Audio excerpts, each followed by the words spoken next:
Jadi tanda-tanda dan gejala itu meliputi anafilaksi. Anafilaksi adalah reaksi alergi yang mengancam jiwa yang akut. Yang kedua yaitu reaksi sitotoksik. Biasanya anemia, hemolitik, trombositopenia, granulositopenia, atau agranulocytosis. Reaksi kompleks imun.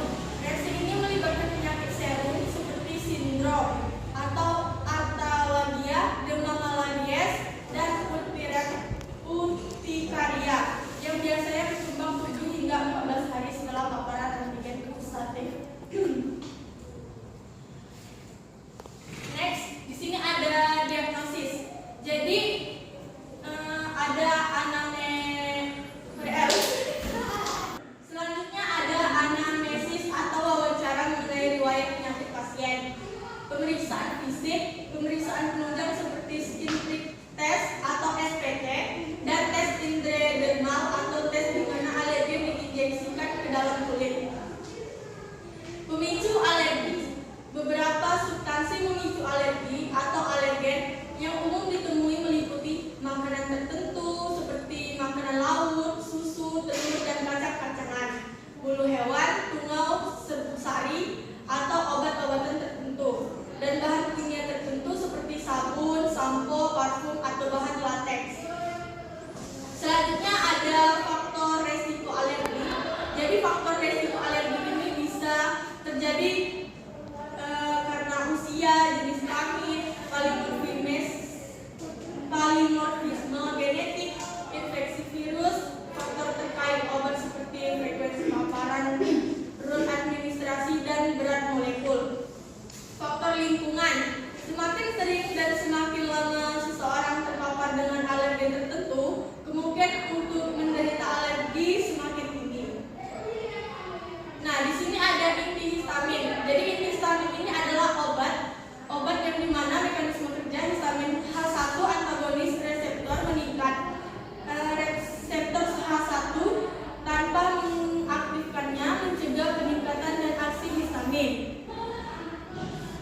Antihistamin oral dibagi menjadi 2 kategori, yaitu non-selektif dan selektif perifer. Jadi hati-hati pada pasien yang cenderung mengalami retensi urin dan pada mereka dengan peningkatan tekanan intraokular, hipertiroidisme, dan penyakit kardiovaskular. Mengantuk adalah efek samping yang paling sering terjadi dan dapat mengganggu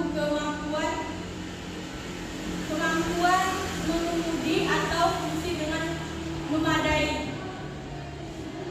Dan ada dekonesan.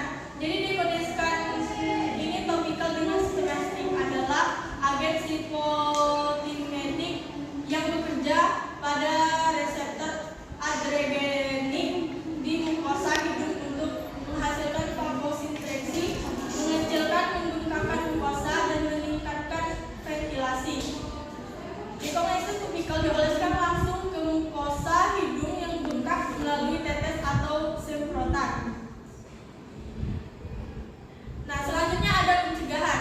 Jadi langkah-langkah untuk mencegah terjadinya reaksi obat alergi, yaitu sebelum pemberian obat kepada seseorang penderita perlu ditanyakan secara cermat riwayat alergi terhadap obat-obat tertentu, memberikan informasi tertulis tentang obat-obat yang menjadi penyebab reaksi hipertensivitas.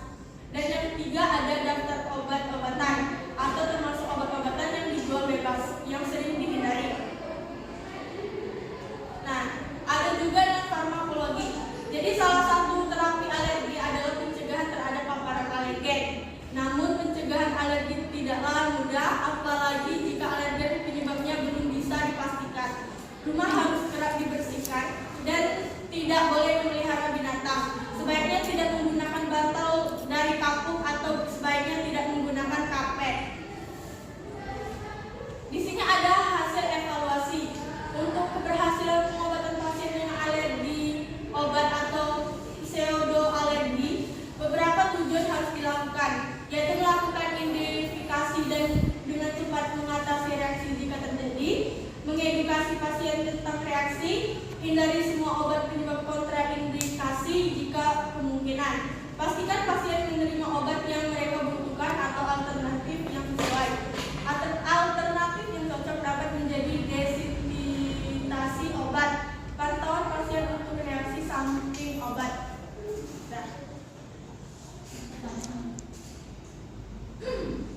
Udah. Baiklah. Selanjutnya, apakah Bapak Ibu ada yang ingin dipertanyakan? Ya, silakan. Boleh Bu ya, saya akan bertanya, apakah alergi bisa sembuh tanpa obat? Ya, selanjutnya. Berapa lama reaksi alergi akan hilang? Oke, jadi apakah alergi bisa sembuh tanpa obat? Jadi gini, alergi adalah kondisi yang umumnya tidak dapat dihilangkan atau disembuhkan total. Tetapi oleh sebab itu, Anda harus siap dengan reaksi alergi yang dapat muncul kapan saja. Dan berapa lama reaksi alergi akan hilang? Nah, jadi gejala-gejala tersebut biasanya muncul beberapa menit hingga jam usai terkena pemicu alergi. Kemungkinan reaksi alergi akan hilang selama 2-4 minggu tergantung tingkat keparahannya. Apakah bisa dipahami?